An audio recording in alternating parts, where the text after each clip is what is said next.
If you'll turn to the book of Ecclesiastes, that's where we're studying in our class this morning. And I didn't say it, I'll say it maybe more at the worship hour, but today, of course, is a day that we're thankful for our fathers. And like we said on Mother's Day, perhaps there's some bittersweet emotions, depending on, again, if your father is still with you or not, or maybe even the kind of father you might have had. But we're thankful that God has given us our fathers, and we pay honor and tribute to all of you who occupy that role this morning. And certainly I'll again try to say more about it at maybe the conclusion of our worship time together. But thank you to all of you who made VBS a great success. Maybe you're still a little tired and weary over Vacation Bible School, but so many worked so hard in Vacation Bible School, and I appreciate each one of you. There's a note in the bulletin that expresses our thanks to that end, and so what a wonderful week that is, but a tiring one as well, so I appreciate that. If you'll turn to the lesson, it's entitled this morning, Seeking Reason, Finding Insanity. We're not studying Ecclesiastes book or chapter by chapter, verse by verse, but we're looking at it from a more thematic standpoint, looking at it topically. And in each of these lessons, we have said that the writer is telling us there is something we should pursue or that we are naturally inclined to pursue, but instead of finding that, we find something sometimes that seems just the opposite, paradoxically so. And so this morning, the lesson has been entitled, Seeking Reason but Finding Insanity. Inequity exists in life, or to put it even more simply still, life is not fair. You know that as well as I do. And I can't remember a lot of things that as a dad I wish I could have recorded. Of course, you don't have time when you're parenting little ones. But I know it was very early on when probably Adrian, since he's the firstborn, made the declaration that he had analyzed a situation, maybe between he and his brothers, or maybe between his mom and himself, or me and him, or maybe the total family, or maybe in some other setting with a friend. I don't know exactly where or when it happened, but he made that correct evaluation. That's not fair. And you did the same thing, just like I did. At some early point in your life, you looked at how a situation turned out, and from your perspective, it wasn't fair, whatever the conclusion or resolution was to that particular matter. And maybe there wasn't a resolution to it. I remember that one of my prized possessions as a little guy, this is one of my first memories, I don't know if this is where it first happened, but I remember one of my prized possessions as a little guy was a toy chainsaw. My dad cut wood, and so I still, I have a real chainsaw now, but it's still my toy. But this was actually a real toy chainsaw. It had a little kind of chain that went around, of course, battery operated, and it made a, noise and whatever, and so I loved that. And I remember, I think it was a cousin, maybe it was a neighbor that came over to play, and of course, they spotted my toy chainsaw, and what did they want to do? Play with it, of course. Dad and Mom wanting to be, good parents that teach what the Bible teaches, you should what? Share. So I did, and guess what happened? The neighbor or the cousin did what? Broke my toy chainsaw. That's not fair. You're right, it's not. And all through life, from, beginnings as humble and as meager as that, we still have situations without number where we take a step back after we're trying to pick up the pieces, as it were, and say, life is not fair. Job said a long time ago, man that is born of woman. Does that include you? I know today there are some people, that even get confused about that, but yeah, man that is born of woman is a few days and what? Full of trouble. That's just the world that we live in. Few days, full of trouble. It's a cruel world. In a perfect world, life would follow some sort of definitive path. And perhaps we don't have all the information about how every day went or even how many days they enjoyed in the Garden of Eden. But Adam and Eve had that idyllic paradise. And again, whether that lasted for a few days, a few weeks, months, years, we're not told how much time elapses between Genesis 2 and the opening of Genesis 3. And some would say it happened, very quickly. Maybe just one day Eve was created, they enjoyed a perfect day, the next day the devil shows up. I don't know, but Satan in the form of the serpent tempts Eve and Adam, and she falls prey to his temptation. Adam likewise sins. Entering into the world was that transgression against God's will, and the severance of their relationship with Him then was the result, just as He promised, and then the consequences that followed when He cursed. It's sometimes called the fall, and the curses that then are the result. God saying to His created world and to man, His crowning creation, things are not going to be the same anymore. And indeed, they were not. Life is often unfair and again full of hardships. What's interesting is that when you read the book of Ecclesiastes, you read and you can't escape the conclusion that the writer seems very pessimistic. And pessimism is not a mindset that we typically associate with, living a godly life or the Christian life. We've heard the sermons, we've read the verses, and the preachers have told us from our youth that we ought to rejoice in the Lord always. That's what Brother Paul said in Philippians 4, verse 4. Again I say rejoice. And yet, when you read the book of Ecclesiastes especially, you're going to encounter negativity. You're going to encounter an individual who says life under the sun is unfair, it's unfun, it's difficult, it's full of hardship. And that's why some people, when they come to this book, draw conclusions from the book that I think are unwarranted in the absolute sense. And so we have to be careful that we don't, again, miss the overall message of the book, which we've kept repeating again and again. It's found in its last two verses. Yes, life is futile. Yes, it is vain. Yes, seemingly it's inconsequential, that anything we do really has meaning or value. What really matters? Well, fearing God and realizing that judgment is coming is the ultimate conclusion and whole duty of man that he makes at the end of the book. But before that, again, he's going to present us with a number of observations that seem to be, again, pessimistic. But he does, at the same time, provide, scattered throughout the book, wisdom on how to live meaningfully. And that's maybe encapsulated completely in those last two verses in chapter 12, verse 13 and 14. But this morning, let's see if there are not some other things that maybe don't always make sense, but yet there's wisdom in understanding the pessimistic mindset that he might even be demonstrating, how we can take his pessimism and understand it or counterbalance it with maybe the totality of Bible teaching, as well as even the book of Ecclesiastes, and see if that'll help us then live in a way that is, again, maybe more joyful, even though it seems like it might not be. The first one, think about this, and this is kind of what we're setting up. Human optimism versus this pessimism. Well, what about youthful vigor? Youthful vigor. Go to chapter 11, verse 9 and 10. We'll spend a lot of our time here in the latter half of chapter 11 and going then into the familiar chapter 12. Youth is fleeting, and it should be enjoyed while it lasts, the preacher says. And he says it in this way, verse 9 and 10. Rejoice, O young man, in your youth. Let your heart cheer you in the days of your youth. Walk in the ways of your heart and in the sight of your eyes. But know that for all these God will bring you into judgment. Therefore remove sorrow from your heart and put away evil from your flesh. For childhood and youth are vanity. Life's only going to get more difficult the older you get. And I know that most of you acknowledge that and nod your head in agreement. And when we're younger, we're told that, and maybe we don't believe it. Maybe it just goes in one ear and out the other, as we say. We don't really internalize it. But here it comes straight from Scripture. Now, what is verse 9 and 10 about in chapter 11? Is this approval to do the proverbial sowing your wild oats type of living? There are people who think that, that's what youth is meant to be about. Just go out there and live wild. After all, you're only young once.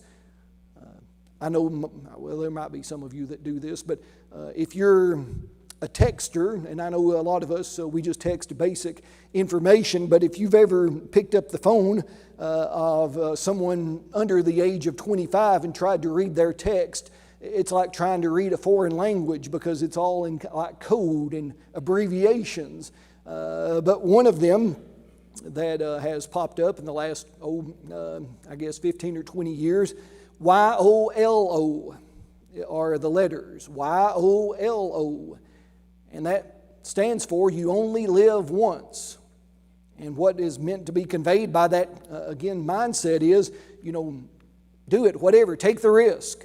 And whatever, that might involve. Go out and go jump off a cliff into the lake, or go skydiving, or take any number of other risky behaviors, because you only live once. Well, is that what the wise man is saying here? You only live once, and so take your youthful vigor and sow your wild oats and enjoy things even if they are contrary to the will and word of God? Well, not exactly. Because notice again at the end of verse 9, he said, remember, for all these God will bring you into judgment. Enjoy your youthful energy and vigor, but still remember judgment is coming. So remove sorrow from your heart. Put away evil from your flesh. Childhood and youth are vanity. Maybe he's saying, don't take on too many responsibilities in your younger years. That might be a good lesson to learn, perhaps. And I'm not sure if that's all that he means. What we are discovering now societally of interest is that our young people, this isn't a true statement for all of them, so I'm not meaning to make a blanket statement that would include everyone, but by and large it does say that the percentage of our young people are less mature than were previous generations. And again, the reasons for that may be many. Responsibilities were granted to a lot of you, especially if you grew up in a rural setting when you were younger, that are no longer, even thought of by young people today. But you might have been responsible for helping out with chores around the house. And I don't mean just making up your bed. You might have had to feed animals. You might have had to help with food production in the garden. You had to maybe cut firewood, to help keep the home warm. Some of those responsibilities that, children today don't have any of that sort of thing. So as a result, that maturation process has kind of been extended. And unfortunately, there are those, again, it's a caricature, maybe a stereotype, the guy that's 35 or 40 years old that lives in the basement, that mama still does his washing and fixes all of his food. And, that's, again, a broad kind of blanket caricature, but nevertheless, those kind of people do exist. The wise man isn't saying live irresponsibly. He's not saying put off maturation, but he is saying remember that youth does have a brief period of time when you can enjoy it. So enjoy it, but again, enjoy it maybe in the way that God has said, because an age of despair is coming. And just building right on that, keep reading in our Bibles. There is a chapter division that goes into chapter 12, but the original document didn't have any verse or chapter division. So he says in verse 1 of chapter 12, remember now your Creator in the days of your youth, before the difficult days come. That's what we've just said. The years draw near when you say, I have no pleasure in them, while the sun and the light, the moon and the stars are not darkened, and the clouds do not return after the rain. The evil days come suddenly. They represent those sad and distressing times. The older we get, the more that we feel the weight of the world upon our shoulders. And the preacher is saying, yes, be aware that youth does grant you opportunities maybe that you won't enjoy in older age, but use it wisely to remember God. And it's important to form a relationship with God early in life. In fact, there's nothing more important than that for a young person. There's nothing more important for an individual, no matter of his or her age, to have a right relationship with God. But as parents, that is something that we need to emphasize to our children. Have a right relationship with God. Put that as priority number one.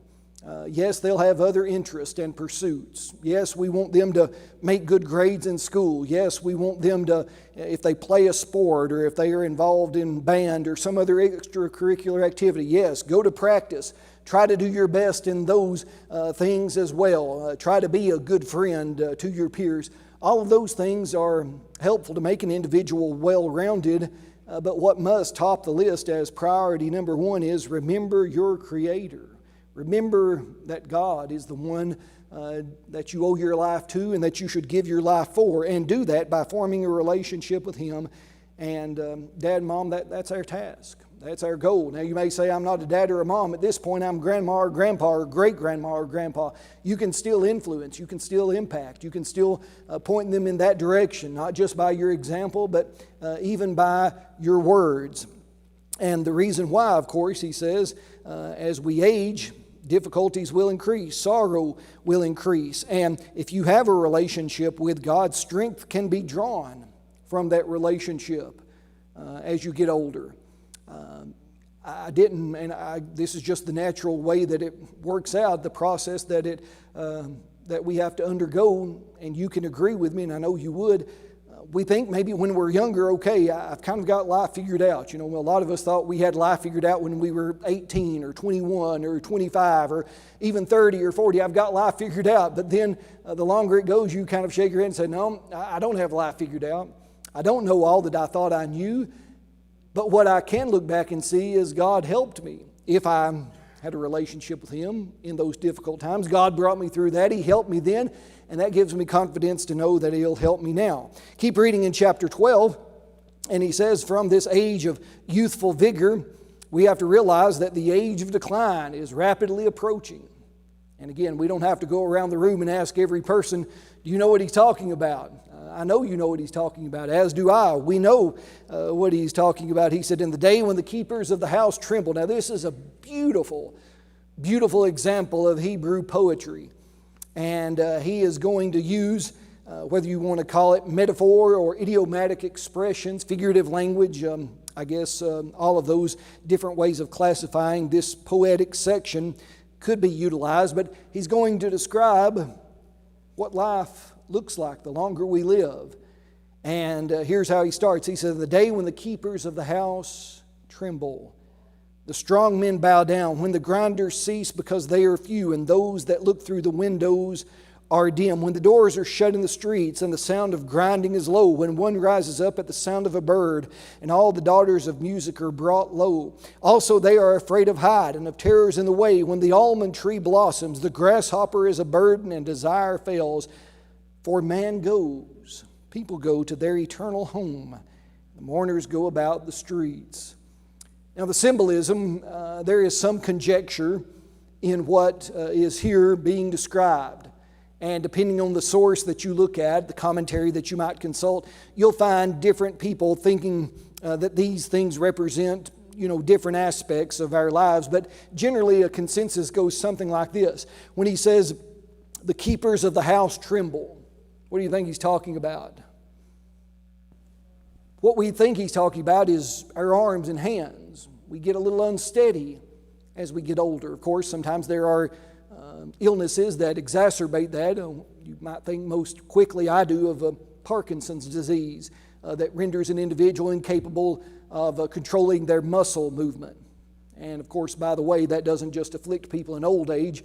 I've got a buddy, he preaches in just outside Birmingham, Alabama. He's only a little older than I am, and he has a very severe case of Parkinson's. He even has some brain implants now that are trying to help him deal with that. But as we get older especially, there reaches that point when we're not as strong. The keepers of the house tremble. The strong men bow down. Some say with the strong men there probably are your legs. Your legs just aren't as strong. You can't hold yourself up like you did. And so again, there's that instability that are there. The grinders cease because they are few. This one's a little easier. What do your molars do?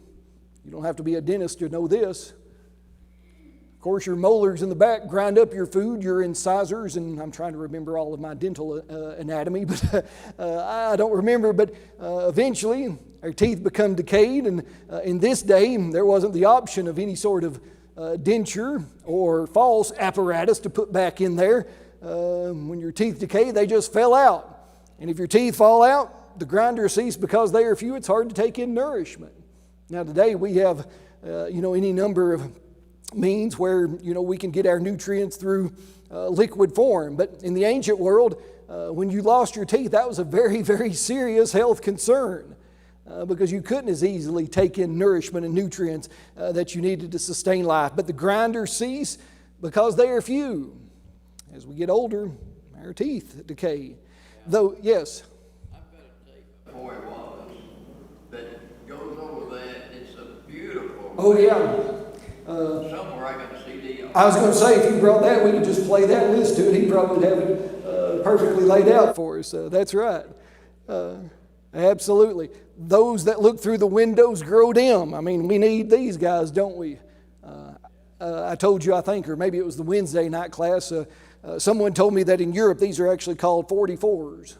Reading glasses are, because everyone needs them when you're 44. Well, I'm 45 and I need them. But, even long before that, I needed glasses in second grade. But especially as you get older, if you're blessed with good eyesight, still just through the, again, ravages of time, glaucoma and cataracts and things like that thankfully now we have the technology to correct. And I rejoice that we can.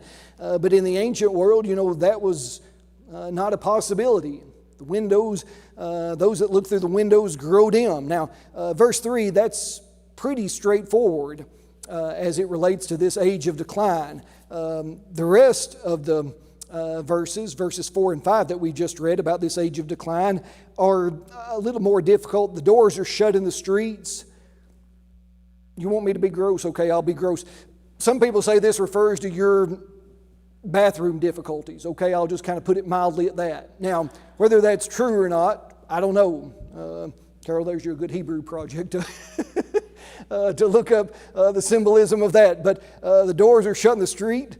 The sound of grinding is low. That sounds again like the teeth thing. One rises up at the sound of the bird, and all the daughters of music are brought low. I never understood. I didn't until I do now. Let me just preface it. I didn't understand when I was a little guy, Mom and Dad would say, just be quiet. I wanted to be quiet. And I didn't understand that because my sister and I, we had one volume, maximum volume.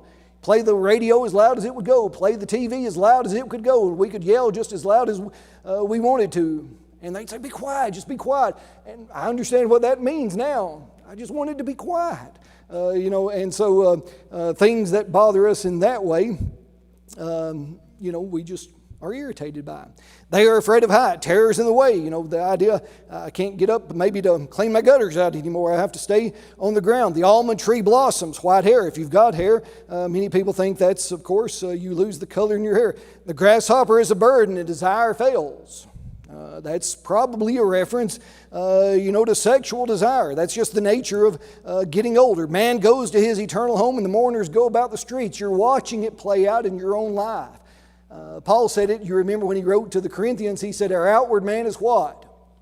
Perishing. That's true. Look in the mirror. It takes no effort to observe. The mourners go about the streets. So what do? Here's his recurrent phrase, verse 6. Remember your Creator. Before the silver cord is loose, the golden bowl is broken, the pitcher shattered at the fountain, the wheel broken at the well. That's just a way of saying every function is eventually going to cease. Again, today we have wonderful medical technologies. We have therapies and medications and surgeries and procedures and all types of things that we can do to put this off, to delay it, to even sometimes correct it once it happens. But eventually, bodily functions are going to shut down, and eventually biological death, physical death, is the inevitable appointment. Hebrews 9:27, that we will all keep. No matter how good your medical care might be that you're receiving. It's just the fact of the matter. And here, this is just, again, beautiful symbolic language. The silver cord is loose, the golden bowl broken, the pitcher shattered at the fountain, the wheel broken at the wheel. You'll no longer be good for anything when you're dead, and then the dust returns to the earth as it was. Spirit returns to God who gave it. You were made out of dust, that's what you're going back to. Whether that's because of disposition and burial, or whether that's cremation or whatever is done with your body, that's your choice or your next of kin's choice, actually in the state of Tennessee for legal purposes. But eventually you're just going to go back to the constituent elements from which you were made, at least your physical body. The spirit returns to God who gave it. He's that immaterial, eternal part of you. God made in His image, and so He will use it in His keeping. Now, this verse 7, doesn't mean, some people have read it and say, well, that means everybody goes to heaven. The spirit goes back to God who gave it. That's not what the writer is trying to suggest in the least. He's simply saying we are dual component beings. We are physical, we are spiritual, and that spiritual part God will take care of. In reading the totality of Scripture, we know that there's judgment to come with rewards and punishment, again based on our response to God, whether or not our eternal spiritual well-being will be that, good or bad. Vanity of vanities, says the preacher, all is vanity. So what's the point? How do we deal with all of that? That's really troublesome to him. And there's really, if you read chapter 12 and we stopped right there, there's no comfort in that. And I think he wants us to acknowledge that. Now, there are those who, not taking Ecclesiastes, but just looking at life generally, have thrown their hands up in frustration and adopted, philosophically, it's called the doctrine of fatalism. And that word fatal, you hear, if something is fatal, that means it ends in your death, it causes your death. Poison is fatal. And so fatalism is just the idea we're all going to die, so nothing matters anyways. And there are, again, those who subscribe to that philosophical mindset. Now, unfortunately, they've kind of stacked some other things on top of it. And this is really kind of the dead-end street that atheism is. Not all fatalists are atheists, but probably 99% of them are. But they'll just say, you know, you're an accident. That's all you are. You're a chemical reaction that was fortuitously over billions of years constituted as you are to have life and somehow have some awareness that you are life, but you're going to die. And as the old joke says, when you die, you'll be like Rover. You know, Rover, your puppy dog. When Rover's dead, Rover's what? Dead all over. You know, be like Rover, be dead all over. Well, that's what they say it is. If he ended there, it's all vanity. Again, we know how he does end. And lest we get there, we're going to get there probably in one of our 2 remaining lessons or 3. But we know what verse 13 and 14 says. Let's shift gears and let's just look again at this for the time that we have remaining about the insanity of life as it relates to, again, the pursuits that we make in it. And one of the number one things, and I thought this was important, that the preacher criticizes, the writer of Ecclesiastes criticizes, is the pursuit of material, earthly goods, possessions, wealth, etc., simply for the pursuit of them. That in some way, somehow, they give meaning or purpose to life. He's going to criticize that repeatedly, and we've already seen that already in some previous lessons, but let's highlight it again, because if there's one thing that our world needs, it's a reorientation, a recalibration of what the purpose of life is. It's not just acquire the most stuff. I may have mentioned it in a previous lesson. I remember a t-shirt back when I was probably a teenager that said something to the effect that, he who dies with the most toys wins. That's what the t-shirt, or maybe it was a bumper sticker, it was just one of these prognostications that someone come up with and thought that was a very wise statement to make. The one who dies with the most toys, whatever you classify as your toys, wins. And that kind of speaks to this idea of consumerism, of, the pursuit that capitalism says you need more and more. Someone very wisely then made another t-shirt or bumper sticker or something to the effect, the one who dies with the most toys still dies. Right? The one who dies with the most toys still dies. And that's Ecclesiastes chapter 5, verse 10. Human opulence and greed. He who loves silver will not be satisfied with silver, nor he who loves abundance with increase. This also is vanity. People are never satisfied with money and always want more. Supposedly, and it's been attributed to different ones, and I don't know who was the first one to say it or suggest it or be asked about it, but I think even Warren Buffett was asked. Everybody know who Warren Buffett is. He's the Berkshire Hathaway guy, big investor on Wall Street. He's not the richest man in the world, but he's, up there on the list with some of those other dudes. But supposedly, they were asking him, and he was looking back over his life and others that had kind of influenced him and helped him get to where he had. And they were asking him about the amount of money or assets, investments, whatever that he might have had, and how much more do you want? And his answer was, just a little more. Just a little more. Now, he and others, could not spend the amount of money they have amassed in multiple lifetimes. If they spent billions of dollars every day, one of these guys on, the Forbes list, whatever they call that now, of the richest individuals, gives away millions of dollars, one of them, every day. But that's okay. He can give away millions of dollars every day. He's never going to run out of money. He's going to live in opulence, as much opulence as he desires for the rest of his life, or she. But just a little more is still the pursuit. He's not condemning money, the preacher is not, as I put in your handout, but he's warning against the danger of greed. All the ways, always wanting just that little bit more.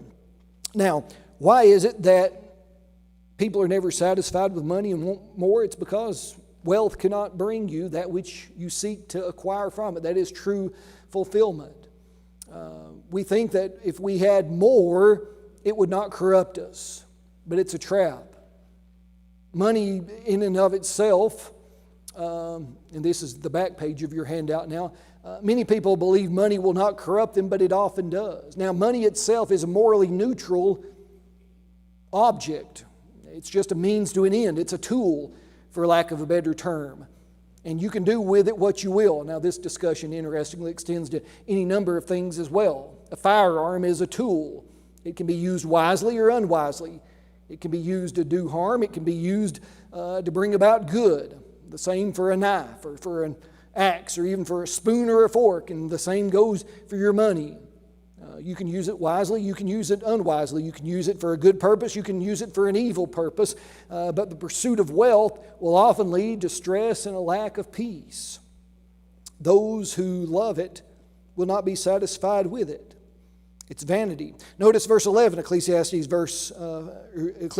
chapter 5, verse 11. When goods increase, that is, okay, you've succeeded.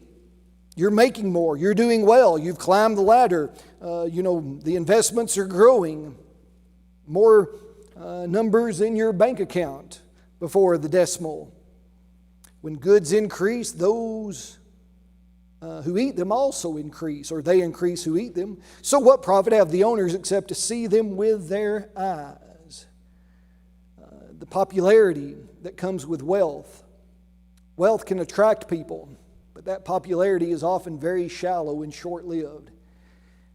It's a sad testament to what we prioritize and what we value in our culture when those individuals who make the most money in these United States of America, who the highest paid people in America are the athletes and the who? Movie stars. Those are the highest paid people in the country. And I know more about the athletes than I do the movie stars, but your professional athletes, it would take us all this entire week to even begin to touch on each of the stories of individuals, young men mainly, but now women are also paid for some of their professional sports, but again, more familiar with the young men who some of them go to college, some of them never do, but by the time they're in their early 20s are given millions of dollars for playing a sport or hitting a ball or whatever the case may be. And the sad stories of how many of those young men who have lost all of that wealth, who have squandered it, who have let their buddies and their friends, sometimes even greedy family members, come in and sway them into making poor choices, making lavish purchases. And the wise man, I'm sure the NFL or Major League Baseball or none of the other sports leagues would be interested if I called them up and said, hey, I'd like to come talk to your guys about what the Bible says about wealth. They wouldn't listen to that, but they should. When goods increase, they increase who eat them. So what profit have the owners except to see them with their eyes? The more you have, the more others are going to want from you. And I'm not saying, yes. A lottery. That- Suddenly relatives come out of the woodwork. Yes, Oh, man. That's an excellent point. Sister Linda says, what about your lottery winners? And you're right. Again, those stories are numerous. You win the lottery and suddenly you've got more kinfolks than you ever knew you had, right? That's what money does to people. I'll tell you this is kind of a side note, and I'm not violating any confidentiality now because it's already settled. We had an individual died, and I'll just say an individual so as not to give you any personal details, in Jackson County. And by all outside appearances, this individual was destitute. And so much so, in fact, that when I said he, well, there we go. But anyways, it was a he. When he passed away, no family member wanted to even claim responsibility for his disposition, for his burial, cremation, anything. He didn't have nothing, and apparently they didn't view, taking care of him even after he passed away as anything worth their time. And we are required, I could go through all of the things that you're legally required to do in Tennessee to try to get family involved, to get the legal next of kin to take their responsibility. We exhausted all of those things, so finally we buried him on our own dime. And the little place that he was staying, the landlord, went to clear it out. Again, there was very little there. But interestingly, going through all of these things and just basically disposing of them, I found a piece of paper and it said something about an insurance policy. And they just said, they brought it out to us, "You think this is any good?" And we said, "Well, probably not given the way it looked like he lived, but we'll call and see." Guess what? It was good. Guess what happened when it was discovered that, and again, this wasn't sizable, this was less than $50,000, but thankfully it was enough to cover our expenses and have some left over. Guess what the kinfolks did? Everybody come. "Oh, yeah, we're here to help. Yeah, whatever you need. Yeah, he was a good old Uncle Bob." His name wasn't Bob, but we loved him. "Oh, yes, we would do anything for him." Well, that's just the silliness that, and I say silliness in the most respectful way, that's the silliness that the writer of Ecclesiastes is telling you about. When goods increase, those increase who eat them, and those who think they'll get profit sometimes are just beset by the old, if you've got the money, honey, I've got the time, but you run short on money and I'll run short on time, country music kind of theology pointed out here by the wise man. The sleep of a laboring man, this is verse 12, Ecclesiastes 5, "The sleep of a laboring man is sweet, whether he eats little or much, but the abundance of the rich will not permit him to sleep." Sometimes inner peace is robbed by all of the concerns of wealth and, again, business and other things. And those of us that have, tried to operate our own businesses know you can't leave business at work. It follows you home. So sometimes that's hard. That's what you kind of have to weigh. So, verse 13, "This is a severe evil which I've seen under the sun. Riches kept for their owner to his hurt, but those riches perish through misfortune. When he begets a son, there is nothing in his hand as he came from his mother's womb. Naked shall he return to go as he came. He shall take nothing from his labor which we may carry away in his hand. This also is a severe evil. Just exactly as he came, so shall he go. And what profit has he who has labored for the wind? All his days he also eats in darkness, and he has much sorrow and sickness and anger." So what's the point? He's saying that life is just not fair. You'll look for reasons for it, but you'll only find insanity. Now, I didn't get to it, and I wanted to, but maybe it's better that I didn't. So maybe here's your assignment. If you turn back to chapter 4 and look in chapter 4, the first two verses, and again in chapter 5, verse 8, you're going to look at injustice. And that's a hot topic today, and it has been really since this time that this was written. But lest we get too far down a rabbit trail, politically speaking, the wise man in Ecclesiastes is going to say human systems don't work. The justice system doesn't always work. The court system doesn't always work. And I know if you've seen anything over the last, well, we'll just say 25 years, unless you've been living under a rock, you know that people from every perspective, politically, socially, even theologically and otherwise, will say there's injustice, there's discrimination, there's oppression. And this group says this group does it, and this group says that group does it. And really there's, again, insanity. It's hard to find any sort of reason behind it all. And I'm not saying it doesn't exist. Please don't misunderstand me. But I believe some of it is certainly manipulated. coerce. There are certain groups that like to foment and stir up division. They like to use claims of discrimination and abuse and oppression to further their own agendas. I'll leave it to you to determine who you think that is. I'm not going to do that. My task is to simply present to you God's Word. And what's God's Word say about it? Well, God's Word says about it that, look, this is verse 2, therefore I praise the dead who are already dead more than the living who are still alive. What's he saying? He said life's just going to be like that. It's going to be confusing. It's going to be unfair. It's going to be filled with difficulties. And your only hope and my only hope is that God will continue to take care of us, those of us who are His.